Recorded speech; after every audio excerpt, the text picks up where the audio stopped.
Hello everyone, welcome to my YouTube channel special academy. तो कैसे हैं आप सब? आई होप आप सब बढ़िया होंगे। तो आज के जो हमारे क्वेश्चन हैं वो हैं हिस्ट्री के क्वेश्चन। तो चलिए स्टार्ट करते हैं। देखिए हमारे पास क्वेश्चन है, ऋग्वैदिक धर्म की मुख्य विशेषता क्या थी? तो मुख्य विशेषता हमें बतानी है और देखिए ऑप्शन यहाँ पर दिए गए हैं, यज्ञों का अनुष्ठान, मूर्ति पूजा, मृत्यु पश्चात जीवन के अस्तित्व में विश्वास या फिर देवी की प्रधानता। तो इसका जो सही आंसर आएगा वो आएगा ऑप्शन नंबर यहाँ पर ए, यज्ञों का अनुष्ठान। देखिए ऋग्वैदिक धर्म की जो मुख्य विशेषता थी वो थी ये यज्ञों का अनुष्ठान। ये जो है तो प्रकृति के विभिन्न पहलुओं जैसे अग्नि, वायु, वर्षा, सूर्य, इन सब की पूजा पर ये केंद्रित था, इन सब की ये पूजा करते थे। अब देखिए बात यहाँ पर ऋग्वेद की आई है, तो देखिए वेदों में सबसे प्राचीन और महत्वपूर्ण ग्रंथ है ऋग्वेद। आपको पता होना चाहिए ऋग्वेद सबसे पुराना ग्रंथ भी है। और ये जो है तो हिंदू धर्म का एक पवित्र ग्रंथ है और इसमें कितने सूक्त हैं? 1028 सूक्त हैं, 10 मंडल इसमें हैं और रचनाएं इसमें कितनी हैं? तो देखिए रचनाएं हैं इसमें 10,462 इसमें रचनाएं हैं। तो ये सब है इसमें। और इस वेद को पढ़ने वाले को क्या कहते हैं? तो होत्री कहते हैं, होत्री। इस वेद को पढ़ने वाले को कहते हैं होत्री।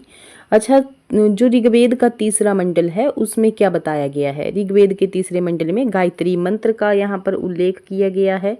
अच्छा, जो आठवां मंडल है उसमें क्या कहा गया है? तो जो हस्तलिखित रचनाएं हैं हमारी उनको खिल कहा जाता है, ये सब उसमें बताया गया है। जो 10वां मंडल है, 10वें मंडल में क्या बताया गया है? देखिए ये जो 10वां मंडल है, ऋग्वेद का 10वां मंडल, इससे जो है तो क्वेश्चन बहुत बार पेपर में बनता है कि ऋग्वेद के 10वें मंडल में क्या बताया गया है। तो यहाँ पर जो है तो देखिए पुरुष सूक्त का जो है तो वर्णन किया गया है, पुरुष सूक्त का। अब ये पुरुष सूक्त क्या है? तो इसमें ये बताया गया है कि जो ब्रह्मा है, ब्रह्मा के जो अंग हैं उनसे जो है तो 4 वर्णों की उत्पत्ति हुई है, जैसे ब्राह्मण, क्षत्रिय, वैश्य और शूद्र। ये जो है तो उसमें बताया गया है 10वें मंडल में। अच्छा, ऋग्वेद का जो 7वां मंडल है उसमें क्या बताया गया है? तो देखिए ऋग्वेद के 7वें मंडल में दशराज्य युद्ध का वर्णन बताया गया है। दशराज्य जो युद्ध है, और ये जो युद्ध है ये पुरुषुणी नदी के तट पर जो है तो सुदास और 10 जनों के बीच लड़ा गया था। और इसमें विजय कौन हुआ था? तो विजय हुआ था इसमें सुदास। दशराज्य युद्ध का वर्णन है 7वें मंडल में, और सुदास और 10 जनों के बीच में लड़ा गया था और सुदास इसमें विजयी रहा था। अच्छा, क्वेश्चन बनता है कि बहुत बार पूछा जाता है कि उपनिषदों की संख्या कितनी है? उपनिषद कितने हैं? तो आपको पता होना चाहिए उपनिषद जो हैं तो 108 हैं। अच्छा, महापुराण कितने हैं? तो आप कमेंट करके बताइए कि महापुराणों की संख्या कितनी है। ठीक है। और एक और क्वेश्चन बनता है कि जो वेदांग हैं वो कितने हैं? तो वेदांगों की संख्या कितनी है? वेदांग हैं हमारे 6। अब ये 6 कौन कौन से हैं? वेदांग 6 कौन कौन से हैं? आप कमेंट करके ज़रूर बताइए। और बहुत बार हमने ये पेपर में चीज़ ये डिस्कस की हुई है। नेक्स्ट क्वेश्चन है, चतुर्थ बौद्ध संगीति। देखिए एक और क्वेश्चन बनता है वैदिक सभ्यता से रिलेटेड कि वैदिक सभ्यता किस प्रकार की सभ्यता थी? किस प्रकार की सभ्यता थी वैदिक सभ्यता? तो आपको पता होना चाहिए। ऑप्शन दिए होते हैं, ग्रामीण सभ्यता, शहरी सभ्यता, इनमें से कोई नहीं या फिर दोनों। तो इस चीज़ का आपको पता होना चाहिए कि जो वैदिक सभ्यता थी वो एक ग्रामीण सभ्यता थी। कैसी सभ्यता थी? तो ग्रामीण सभ्यता थी। और जो आर्य थे उनके द्वारा निर्मित सभ्यता ही वैदिक सभ्यता कहलाई थी। देखिए नेक्स्ट है, चतुर्थ बौद्ध संगीति के विवरण ने किस राजाज्ञ के निर्गमन को प्रेरित किया? तो ऑप्शन दिए गए हैं, सांची, सारनाथ, कलिंग या फिर भावरा। ऑप्शन यहाँ पर डी सही हो जाएगा, भावरा। देखिए चौथी बौद्ध संगीति के विवरणों के आधार पर भावरा जो शिलालेख है वो जारी किया गया था। और ये शिलालेख मौर्य सम्राट अशोक द्वारा जारी किया गया था और इसमें बौद्ध धर्म के सिद्धांतों का उल्लेख है। और बौद्ध धर्म जो है तो कैसा था? तो देखिए बौद्ध धर्म जो था तो अनीश्वरवादी था बौद्ध धर्म। और जो बौद्ध धर्म है उसमें पुनर्जन्म की मान्यता का उल्लेख किया गया है। पुनर्जन्म भी इसमें बताया गया है बौद्ध धर्म में। और क्या बताया गया है, देखिए इसमें एक और क्वेश्चन बनता है कि निर्वाण किसे कहते हैं। तो तृष्णा को क्षीण हो जाने की अवस्था को ही बुद्ध ने निर्वाण कहा है। जब हमारी तृष्णा जो है, हमारी इच्छाएं जो है बिल्कुल क्षीण हो जाती हैं, खत्म हो जाती हैं, तो उनको ही बुद्ध ने निर्वाण कहा है। अच्छा, एक और क्वेश्चन बनता है कि बौद्ध धर्म में प्रविष्टि होने को क्या कहा जाता है। तो उसको कहा जाता है उपसंपदा। उपसंपदा उसको कहा जाता है।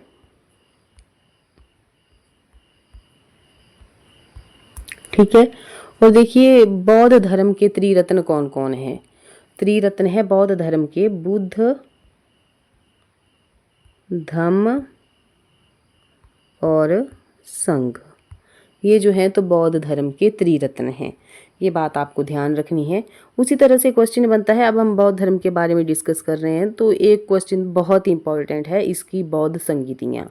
अच्छा, जो बौद्ध संगीतियाँ हैं वो उनसे बहुत बार जो है तो क्वेश्चन बनता है। तो सबसे पहले देखिए बनता है कि प्रथम बौद्ध संगीति कब हुई थी। तो 483 ईस्वी पूर्व में जो है तो प्रथम बौद्ध संगीति हुई थी। अच्छा, हुई कहाँ थी। तो देखिए राजगृह में जो है तो ये प्रथम बौद्ध संगीति हुई थी। अच्छा, इसके अध्यक्ष कौन थे। तो महाकश्यप जो थे तो इसके अध्यक्ष थे। और शासनकाल किसका था। तो देखिए शासनकाल था यहाँ पर अजात शत्रु का। उसी तरह से क्वेश्चन बनता है कि द्वितीय जो बौद्ध संगीति थी वो कब हुई थी। तो 383 ईस्वी पूर्व में हुई थी। कहाँ हुई थी। तो देखिए वैशाली में जो है तो वो बौद्ध संगीति हुई थी। अध्यक्ष कौन थे उस टाइम। तो सबाकामी थे। और वहाँ पर शासनकाल किसका था। तो कालाशोक का वहाँ पर शासन था। और उसी तरह से बनता है जो तीसरी बौद्ध संगीति थी वो कब हुई थी। तो 255 ईस्वी पूर्व में हुई थी। अच्छा, वहाँ ये स्थान कौन सा था। तो ये तो बहुत बार पूछा गया है कि तृतीय बौद्ध संगीति कहाँ पर हुई थी। तृतीय बौद्ध संगीति कहाँ पर हुई थी और शासनकाल उस टाइम किसका था। ये बहुत बार क्वेश्चन जो है तो पूछा गया है। तो देखिए पाटलिपुत्र में और अध्यक्ष कौन था। तो मोगलीपुत्तिस। और यहाँ का जो शासनकाल था वो किसका था। तो अशोक का। उसी तरह से क्वेश्चन बनता है कि जो चौथी बौद्ध संगीति थी वो हुई थी प्रथम शताब्दी में, कुंडलवन में हुई थी। कुंडलवन कहाँ पर है। ये है कश्मीर में। अध्यक्ष कौन था। तो वसुमित्र और अशोक घोष दोनों ने जो है तो दोनों जो थे तो इसके अध्यक्ष थे। और शासनकाल किसका था। तो कनिष्क का जो था तो शासनकाल था। ये बात जो है तो आपको ध्यान रखनी है।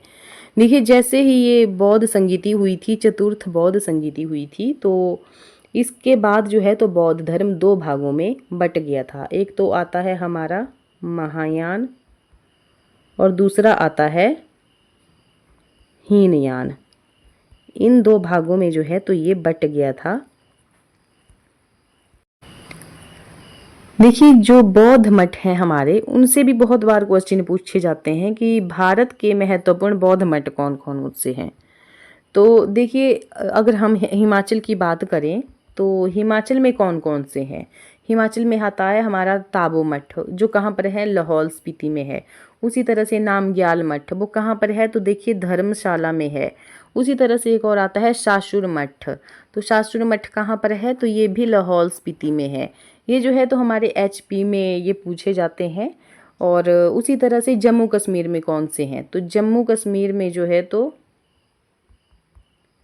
आते हैं जैसे हेमिस मठ, हेमिस मठ आता है और थिकसे मठ आता है, थिकसे मठ।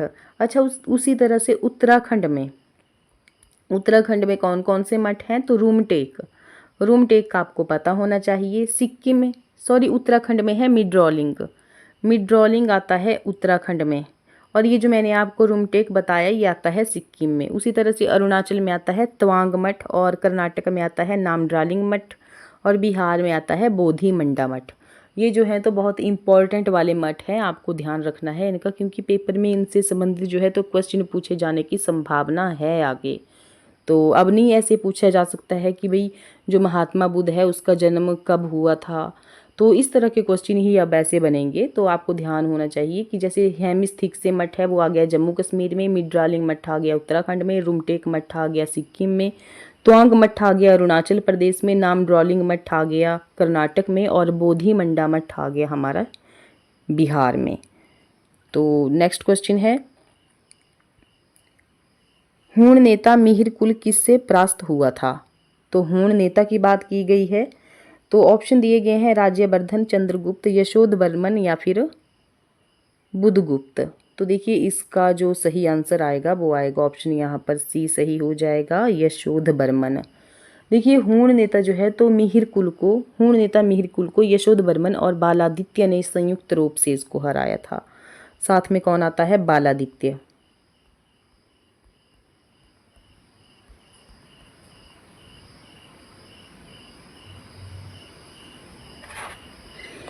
ठीक है, तो कब हराया था? तो 528 ईस्वी पूर्व में यशोधवर्मन और गुप्त शासक नरसिंह गुप्त बालादित्य के नेतृत्व में भारतीय शासकों के एक संघ ने मिहिर कुल को हराया था। देखिए कब हराया था? तो 528 ईस्वी पूर्व में हराया था। एक तो आ गया हमारा यशोधवर्मन और दूसरा आ गया नरसिंह गुप्त, जो गुप्त साम्राज्य का था, ये बालादित्य और यशोधवर्मन 528 ईस्वी पूर्व में ये मिहिर कुल को इन्होंने हराया था। देखिए ये जो मिहिर कुल था ये एक क्रूर और निर्दयी शासक था जो अपने क्रूर और निर्दयी स्वभाव के लिए जाना जाता था। उसने भारत के कई हिस्सों पर आक्रमण किया और मथुरा जैसे शहरों को इसने लूटा था। देखिए इस हार के बाद जब मिहिर कुल यशोधवर्मन और बालादित्य से हार इसकी हो गई थी तो ये कहाँ चला गया था? तो कश्मीर चला गया था और वहाँ का शासक बन गया था। उसी तरह से एक क्वेश्चन बनता है कि औलिकर वंश, देखिए औलिकर वंश के बारे में पूछा जाता है। औलिकर वंश, इसका संस्थापक कौन था? तो इसका संस्थापक था जयवर्मन। औलिकर वंश का संस्थापक था जयवर्मन और उसने जो है तो दशपुर, वर्तमान जो मंदसौर है, इस राजवंश की इसने स्थापना की थी और मंदसौर में ही यशोधवर्मन और मिहिर कुल के बीच युद्ध हुआ था। ठीक है, बढ़ते हैं हम नेक्स्ट क्वेश्चन की तरफ। किस राजपूत राजवंश ने अकबर के सामने समर्पण नहीं किया?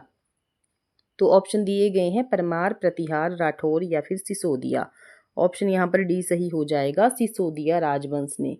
ये अपने को सूर्यवंशी भी कहते थे। क्या कहते थे? तो सूर्यवंशी कहते थे और मेवाड़ की राजधानी चित्तौड़ थी।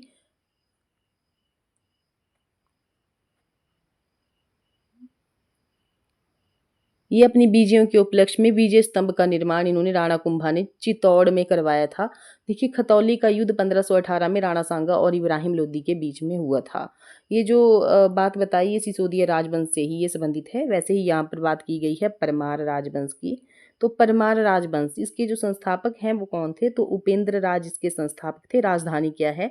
तो धारा नगरी इसकी राजधानी थी। बात करें शक्तिशाली राजा की तो कौन थे? तो देखिए शक्तिशाली राजा थे राजा भोज। भोज आपको ध्यान रखना है, राजा भोज जो थे तो शक्तिशाली राजा थे और कविराज की उपाधि जो है तो इन्होंने धारण की हुई थी।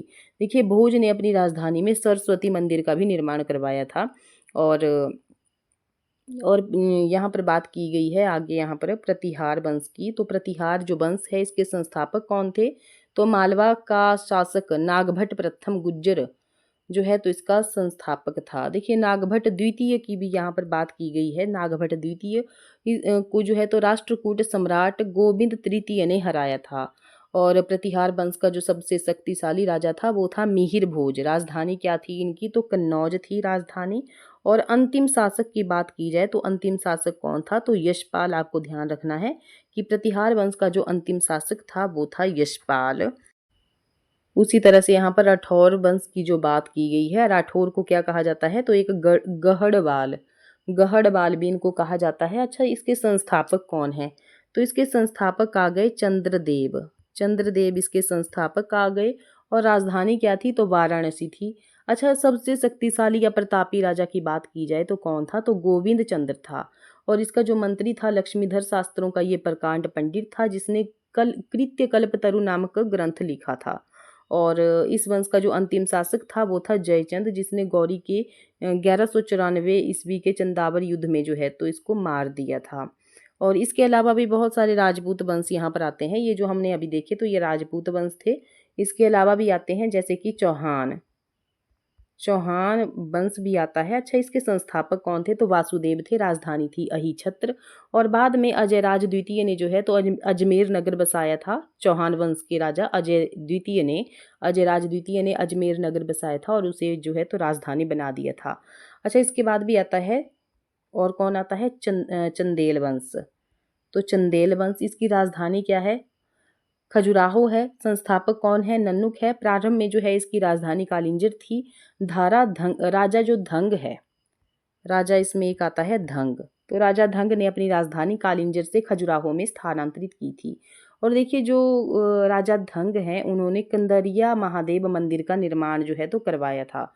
आता है ना एक क्वेश्चन, कंदरिया महादेव मंदिर, तो किसने करवाया था निर्माण? तो राजा धंग ने ये निर्माण करवाया था कंदरिया महादेव मंदिर का। और इसके अलावा भी इन्होंने जैसे जिननाथ, विश्वनाथ, वैद्यनाथ मंदिर का भी इन्होंने निर्माण करवाया था। अच्छा, बात करें अगर चंदेल वंश के सबसे जो प्रतापी राजा थे वो कौन थे? तो यशोवर्मन जो थे तो सबसे प्रतापी राजा थे चंदेल वंश के। और यशोवर्मन ने कन्नौज पर आक्रमण पर प्रतिहार राजा देवपाल को हराया था। जो यहाँ पर प्रतिहार राजा था देवपाल, उसको हराया था यशोवर्मन ने। और फिर उसने जो है तो एक विष्णु की प्रतिमा प्राप्त की जिसे उसने खजुराहो के विष्णु मंदिर में स्थापित किया था। बढ़ते हैं हम नेक्स्ट क्वेश्चन की तरफ। नेक्स्ट है यहाँ पर, अकबर का सबसे प्रसिद्ध दरबारी कवि कौन था? तो ऑप्शन देखिए दिए गए हैं यहाँ पर, रसखान, सूरदास, तुलसीदास या फिर अब्दुल रहीम खाने खाना। तो ऑप्शन यहाँ पर आप ऐसे भी अपना आइडिया लगा सकते हैं। देखिए, रसखान नहीं हो सकता, सूरदास हमने नहीं पढ़ा है कि अकबर के दरबार में थे, तुलसीदास भी हमने नहीं पढ़ा है कि अकबर के दरबार में थे, लेकिन अब्दुल रहीम खाने खाना। तो इस तरह के क्वेश्चन जो है तो आपको ध्यान रखना है, अब्दुल रहीम खाने खाना। और पिछली जो वीडियो थी हमारी उसमें हमने अकबर के बारे में बहुत बार डिस्कस किया हुआ है कि इसका जन्म कहाँ हुआ था, कब इसने शासनकाल जो है तो संभाला था। पिछली वीडियो में हमने जो है तो देखिए अकबर से संबंधित एक क्वेश्चन हमने डिस्कस किया था कि अकबर के दीन इलाही को बुद्धिमानी का नहीं मूर्खता का स्मारक किसने कहा है? तो वो कहा था विसेंट स्मिथ ने। ठीक है, और उसी के हिसाब से हमने जो है तो अकबर के जो जितने भी इम्पोर्टेंट क्वेश्चन थे उसको हमने डिस्कस कर लिया था। जैसे कि अकबर का जन्म कब हुआ था? तो 15 अक्टूबर 1542 को जो है तो इसका जन्म हुआ था। अच्छा, उनका राज्याभिषेक कब हुआ था? तो 14 फरवरी 1556 को। अच्छा, कहाँ पर हुआ था ये इनका राज्याभिषेक? पेपर में बहुत ही बार पूछा गया है कि जो अकबर हैं, अकबर का राज्याभिषेक कहाँ पर हुआ था और कब हुआ था? तो मैंने डेट आपको बता दी, 14 फरवरी 1556, लेकिन हुआ कहाँ पर था ये आपको कमेंट करके बताना है। और उसी तरह से क्वेश्चन पूछा जाता है कि ये जो अकबर था, अकबर के शासनकाल में उसके समकालीन शासक कौन थे? जैसे मैंने आपको बताया था, रानी एलिजाबेथ थी जो कि इंग्लैंड की थी, शाह अब्बास था जो कि ईरान का था, फिर जार ईवान चतुर्थ था वो जो कि कहाँ का था? रूस का था। उसी तरह से अकबर के मैंने आपको बहुत बार जो है तो महत्वपूर्ण कार्य बताए हैं। सबसे पहले हम जो है तो सीक्वेंस वाइज चलेंगे। जैसे सबसे पहले आता है दास प्रथा, उसका अंत किया था 1562 में। उसी तरह से आता है अकबर को हरमदल से मुक्ति कब मिली? तो 1562 में ही। उसी तरह से अगला क्वेश्चन बनता है तीर्थ यात्रा कर समाप्त कब किया गया? तो 1563 में। अच्छा, जजिया कर समाप्त ये 1564 में। फिर उसके बाद जो है तो फतेहपुर सिकरी की स्थापना 1571 में। फिर फतेहपुर सिकरी की जो स्थापना है वो की गई थी। और राजधानी का आगरा से फतेहपुर सिकरी का स्थानांतरण कब किया गया? वो भी 1571 में किया गया। अच्छा, इबादत खाने की स्थापना कब की गई थी? तो 1575 में की गई थी। उसके बाद जो है तो जब इबादत खाने की स्थापना हो गई 1575 में, तो उसके बाद इबादत खाने में सभी धर्मों के लोगों के प्रवेश की अनुमति जो है तो 1578 में 78 में जो है तो दी गई थी। उसी तरह से मजहर की घोषणा कब की गई? तो मजहर की घोषणा जो है तो 1579 में की गई थी। फिर दीन इलाही की स्थापना, ये तो बहुत ही ज़्यादा इंपॉर्टेंट है, दीन इलाही की स्थापना तो 1582 में। उसी तरह से इलाही संबत की शुरुआत 1583 में। फिर उसी तरह से राजधानी लाहौर को स्थानांतरित कब की गई? 1585 में। ये जो है तो आपको ध्यान रखना है, बहुत इंपॉर्टेंट डेटें हैं ये और पेपर में पूछी जाती हैं, तभी मैंने आपको बताया। देखिए एक क्वेश्चन और बनता है कि अकबर के शासनकाल की सबसे महत्वपूर्ण जो विशेषता थी वो क्या थी? तो मनसबदारी प्रथा। और एक क्वेश्चन और बनता है कि अकबर के समकालीन प्रसिद्ध सूफी संत कौन थे? तो आपको ध्यान रखना है शेख सलीम चिश्ती। और ये जो शेख सलीम चिश्ती है, तो सलीम जो है तो इन्होंने इनके नाम पर ही अपने पुत्र का नाम सलीम रखा था, जो कि बाद में किस नाम से जो है तो प्रचारित हुआ था? तो जहांगीर के नाम से। जहांगीर का नाम वैसे क्या है? तो सलीम ही है, या ये आपको ध्यान रखनी है बात। बढ़ते हैं हम नेक्स्ट क्वेश्चन की तरफ। नेक्स्ट है, विक्रमशिला में प्रसिद्ध मठ की स्थापना किसके द्वारा की गई थी? ऑप्शन दिए गए हैं और इसका जो सही आंसर आएगा वो आएगा पाल। किसके द्वारा जो है तो इसकी स्थापना की गई थी? तो पाल वंश के द्वारा।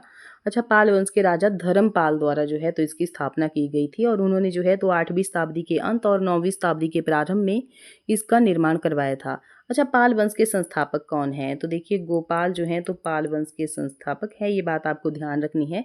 और गोपाल के बाद ही इनका पुत्र जो है तो धर्मपाल गद्दी पर बैठा था। नेक्स्ट है, महाभारत को और किस नाम से जाना जाता है?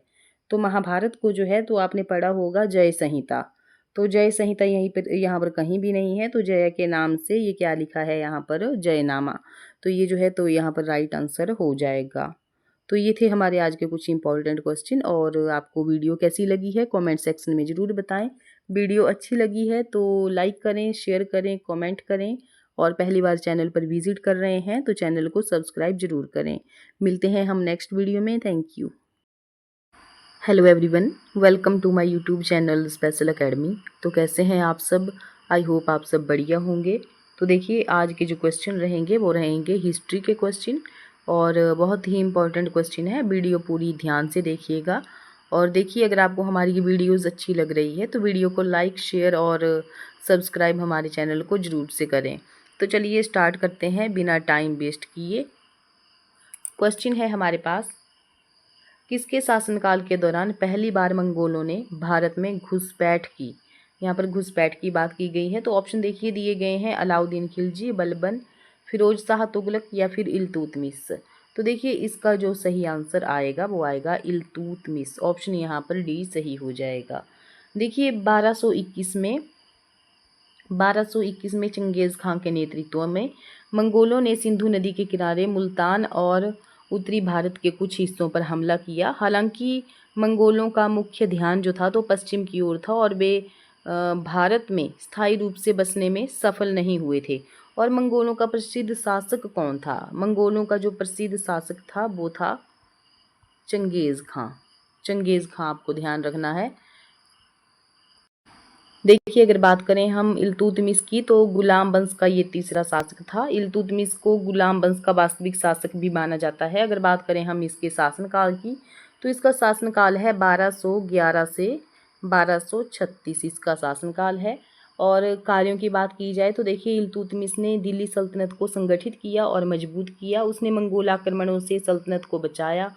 उसने चांदी का टंका और तांबे का जीतल नामक ये सिक्के चलवाए थे। इसने एकता प्रणाली शुरू की थी। फिर कुतुब मीनार के निर्माण को इसने पूरा करवाया था। इसने और क्या काम किया था? इसने किया था चालीसा।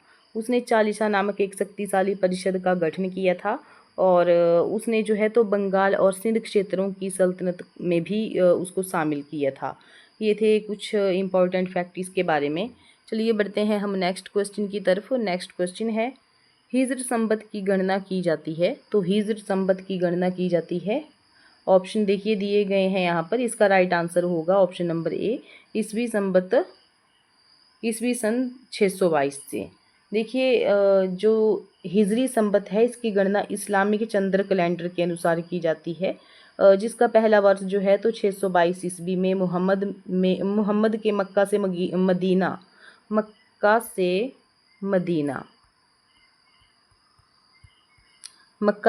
प्रवास की घटना से शुरू होता है, और ये वर्ष मुहर्रम महीने के पहले दिन से शुरू होता है। नेक्स्ट क्वेश्चन है, भारत में सर्वप्रथम स्वर्ण सिक्के जारी करने वाले कौन थे? तो सर्वप्रथम स्वर्ण सिक्के जारी करने वाले कौन थे? तो ऑप्शन देखिए दिए गए हैं, आर्या, कुषाण, मुगल या फिर ब्रिटिश। ऑप्शन यहाँ पर बी सही हो जाएगा, कुषाण। देखिए, बात करें अगर हम कुषाणों की, तो कुषाणों में किसने ये सिक्के चलाए थे? तो कनिष्क, आपको ध्यान रखना है, कनिष्क। बात की गई है यहाँ पर कुषाण वंश की। तो कुषाण वंश का संस्थापक कौन था? तो कुजुल कड़फिसेस, आपको ध्यान रखना है, कुजुल कड़फिसेस। और देखिए इसकी राजधानी क्या थी? कुषाणों की राजधानी तो पुरुषपुर या पेशावर इनकी राजधानी थी। और द्वितीय राजधानी की बात की जाए तो मथुरा थी।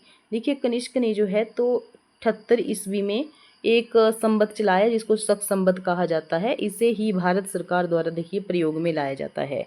और इसके शासनकाल में और क्या क्या हुआ? तो देखिए बौद्ध धर्म की चौथी बौद्ध संगीति कनिष्क के शासनकाल में कुंडलवन कश्मीर में हुई थी। ठीक है, ये तो बहुत इम्पोर्टेंट है कि चौथी बौद्ध संगीति का जो शासनकाल था उस टाइम वो किसका था? तो कनिष्क का था। अच्छा, अध्यक्षता किसने की थी? तो अध्यक्षता की थी वसुमित्र ने। उसी तरह से एक और क्वेश्चन बनता है कि कनिष्क ने बौद्ध धर्म की किस शाखा को जो है तो अपनाया था? तो देखिए महायान शाखा को, महायान शाखा आपको ध्यान रखना है। कनिष्क ने बौद्ध धर्म को अपनाया था और बौद्ध धर्म की महायान शाखा को उन्होंने अपनाया था। अच्छा, कुषाणों ने सोने के सर्वाधिक सिक्के जारी किए, ये हमने अभी पढ़ा। और कनिष्क का राजवैद कौन था? कनिष्क का राजवैद कौन था? आपको ध्यान रखना है, चरक। चरक ने ही चरक संहिता को लिखा है। और भी कनिष्क के दरबार में बहुत सारी विभूतियाँ थी, जैसे कि वसुमित्र, पार्श्व, नागार्जुन, महाचेत और संघर्ष। ये जो थे तो इनके दरबार की महाविभूतियाँ थी। देखिए बात करें अगर हम देखिए नागार्जुन की, अभी हमने पढ़ा, तो नागार्जुन ने कौन सी पुस्तक लिखी है? तो माध्यमिक सूत्र। और इनको ही भारत का आइंस्टीन भी कहा जाता है, नागार्जुन को। उसी तरह से हमने अभी पढ़ा कि और कौन थे इनके दरबार में? तो एक थे वसुमित्र। तो देखिए महाविभास सूत्र के जो रचयिता हैं वो वसुमित्र हैं और इसे ही बौद्ध धर्म का विश्वकोश कहा जाता है। कनिष्क के राजकवि देखिए अश्वघोष घोष थे। अश्वघोष घोष ने बौद्धों का रामायण बुद्ध चरित की रचना की है। और क्या कार्य हुआ इनके शासनकाल में? तो गांधार शैली और मथुरा शैली का विकास भी कनिष्क के शासनकाल में हुआ था। तो ये थे कुछ इम्पोर्टेंट फैक्ट। बढ़ते हैं हम नेक्स्ट क्वेश्चन की तरफ। नेक्स्ट है, दिल्ली सल्तनत का अंत वस्तुतः किसके आक्रमण के कारण हुआ? तो देखिए ऑप्शन दिए गए हैं, चंगेज़ खां, बाबर, नादिर शाह या तैमूर। ऑप्शन जो है देखिए यहाँ पर बी सही हो जाएगा, बाबर। देखिए 1526 में क्या हुआ था? पानीपत की पहली लड़ाई हुई थी और इसमें जो था तो बाबर ने इब्राहिम लोदी को हराया था, जो दिल्ली सल्तनत का अंतिम शासक था। कौन था दिल्ली सल्तनत का अंतिम शासक? तो ये था, क्या अभी बोला मैंने, इब्राहिम लोदी। और बात की जाए अगर दिल्ली सल्तनत की, तो दिल्ली सल्तनत ने कब से कब तक जो है तो शासन किया? तो 1206 से 1526 तक जो था तो इन्होंने शासन किया था। अच्छा, इसमें कौन कौन से राजवंश थे? तो इसमें बहुत सारे राजवंश थे। सबसे पहले आता है गुलाम वंश, फिर खिलजी वंश, फिर तुगलक वंश, सैयद वंश और लोदी वंश। और लोदी वंश जो है तो लोदी वंश का अंतिम शासक कौन था? तो इब्राहिम लोदी था, जिसको किसने हराया था? तो बाबर के द्वारा हराया गया था पानीपत की पहली लड़ाई में 1526 में। बढ़ते हैं हम नेक्स्ट क्वेश्चन की तरफ। अच्छा, ऋग्वैदिक धर्म की मुख्य विशेषता क्या थी? तो देखिए ऑप्शन दिए गए हैं यहाँ पर, यज्ञों का अनुष्ठान, मूर्ति पूजा, मृत्यु पश्चात जीवन के अस्तित्व में विश्वास या फिर देवी की प्रधानता। तो इसकी मुख्य विशेषता है यज्ञों का अनुष्ठान। नेक्स्ट है, चतुर्थ बौद्ध संगीति के विवरण ने किस राजज्ञ के निर्गमन को प्रेरित किया? तो ऑप्शन यहाँ पर डी सही हो जाएगा, भावरा। नेक्स्ट है, हूण नेता मिहिर कुल किससे परास्त हुआ था?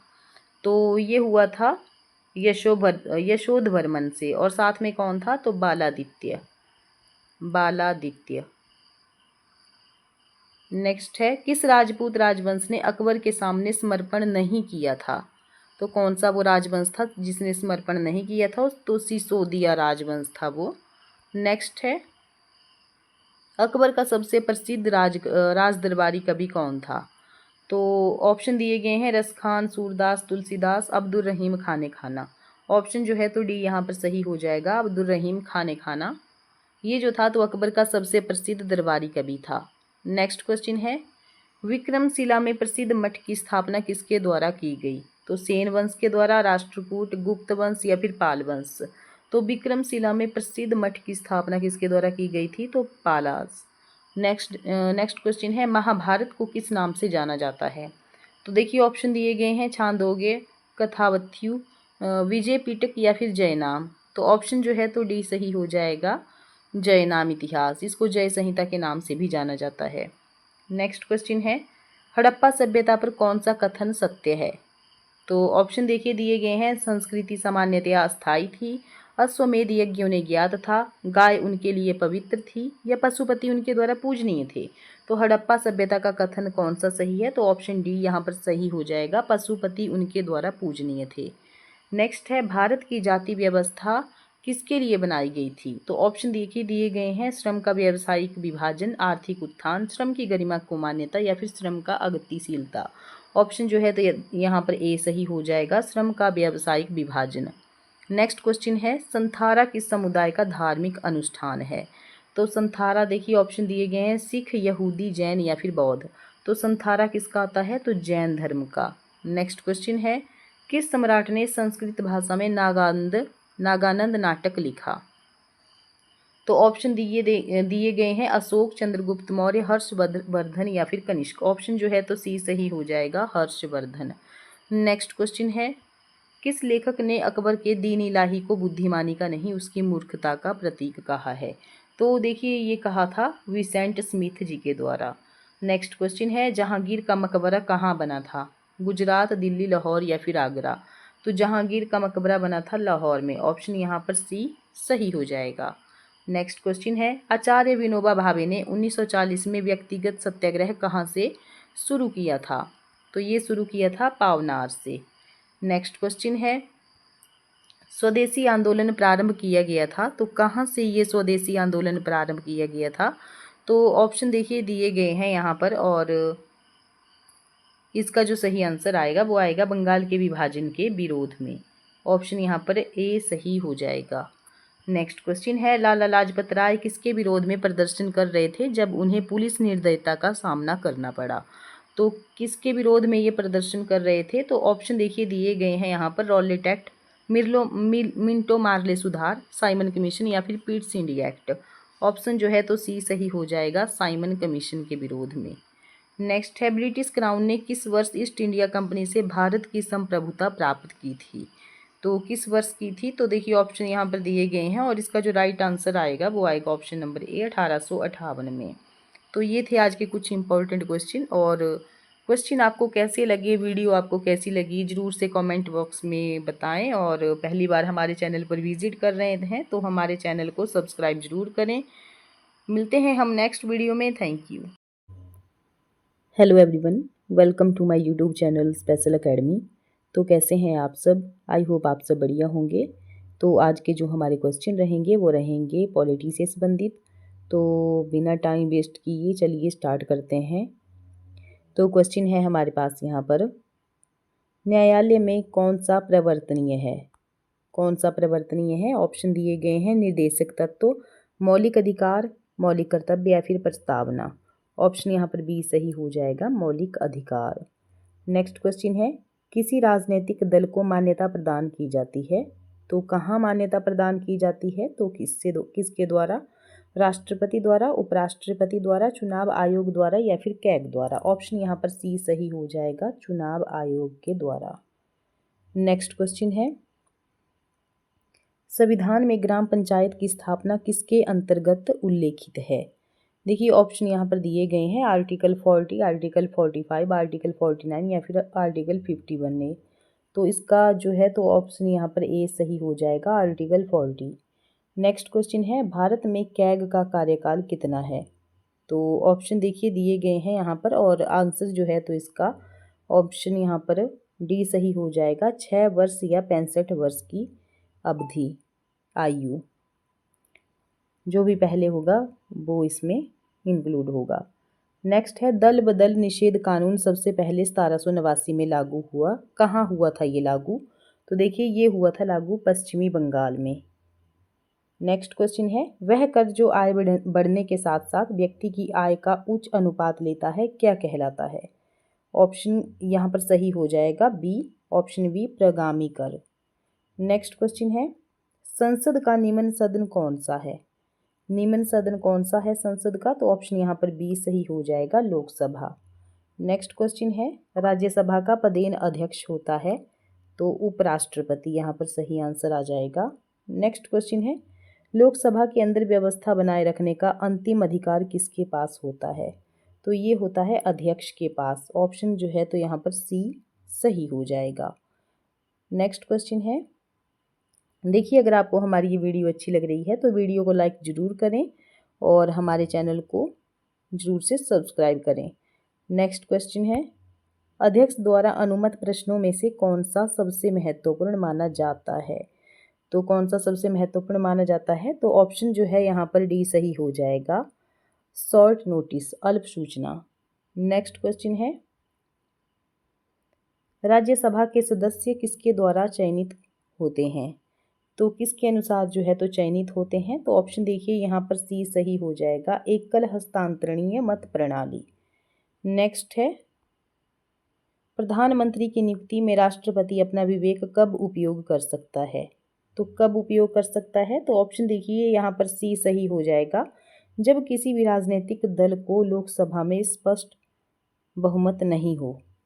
नेक्स्ट है, भारत के राष्ट्रपति के रूप में कौन कार्य करता है जब न तो राष्ट्रपति न उपराष्ट्रपति उपलब्ध हो?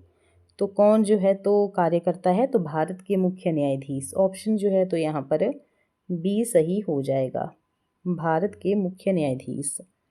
नेक्स्ट है, सरकार कर लगाती है, तो ऑप्शन जो है तो यहाँ पर ए सही हो जाएगा, राज्य की शासन व्यवस्था चलाने के लिए जो है तो सरकार कर लगाती है।